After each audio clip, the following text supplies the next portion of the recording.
நேற்றுக்கு ஒரு நியூஸ் பார்த்தேன். அதில் வந்து பார்த்தீங்கன்னா சென்னையில் ஒரு 4 வயசு குழந்தைய 2 நாய்ங்க சேர்ந்து அட்டாக் பண்ணிடுச்சுங்க.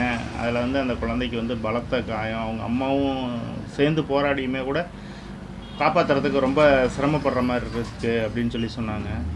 நாய் வளர்க்குறவங்க வந்து வேடிக்கை தான் பார்த்துட்டு இருந்தாங்களாம் கடைசி வரைக்கும். அதை துரத்த தான் முயற்சி பண்ணாங்களே ஒழிய வந்து பிடிக்கவோ இழுக்கவோ, ஏன்னா அவங்களுக்கே பயமாக இருந்துச்சா நாய் கடிச்சிருமோ அப்படின்னு சொல்லிட்டு.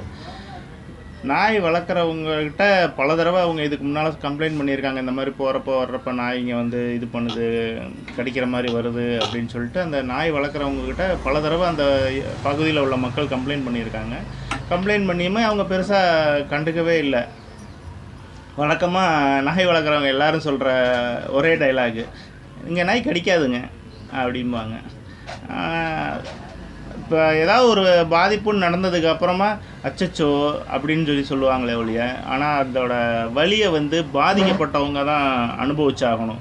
அவங்க ஏதோ ஆஸ்பத்திரிக்கு கூப்பிட்டு போவாங்க, ஒரு ஊசியை போட்டு கூட்டிகிட்டு வந்து விட்ருவாங்க, அவ்வளோதான். அவங்க பண்ணுறது இது மட்டும்தான் பண்ணுறாங்க. ஆனால் அதோட வலியை அனுபவிக்கிறதோ இல்லை அந்த நேரத்துக்கு ஊசி போடுறது பண்ணுறது ஆஸ்பத்திரிக்கு அலையிறது எல்லாமே நம்ம தான் அலைஞ்சிக்கிட்டு இருக்கணும். நாய் வளர்க்குறவங்க நாய் வளர்க்க தப்பு இல்லை, அது மேலே பாசம் காட்டுங்க. உங்கள் குடும்பத்தில் ஒருத்தராக நினைங்க. அண்ணன் தம்பி அம்மா புள்ள அப்படிலாம் சொல்லி தான் வளர்க்குறீங்க எல்லா நாய் வளர்க்குறவங்க வீட்லேயும்.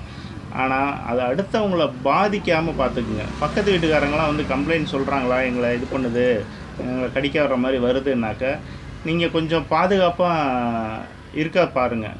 நாயை வந்து உங்கள் வீட்டுக்குள்ளாக்க உங்கள் வீட்டுக்கு பாதுகாப்பாக வச்சுக்கோங்க, உங்கள் வீட்டுக்கு செல்லமாக வச்சுக்கோங்க.